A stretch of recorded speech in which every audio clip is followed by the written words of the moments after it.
Атырау қаласының оқушылар орталығына қарасты 4 бірлестік бар.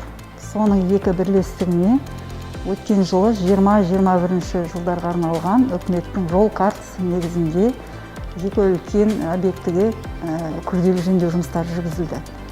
Оның бірі Азаттық 9 мекенжайында орналасқан объект болатын болса, екіншісі Нәжімеден 71 объектісіне жүргізілді. Қазір мына үкімет үлкен мүмкіндік жасады, жаңа теплица істеп берді.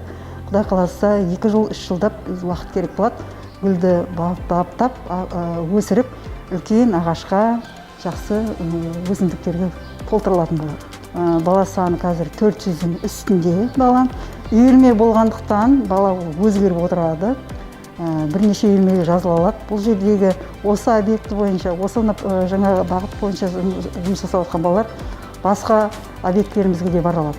Енді жаңағы мекен жайына қайсына ыңғайлы, бұл жерде таңдау ата-ана мен баланың өз еркісінде.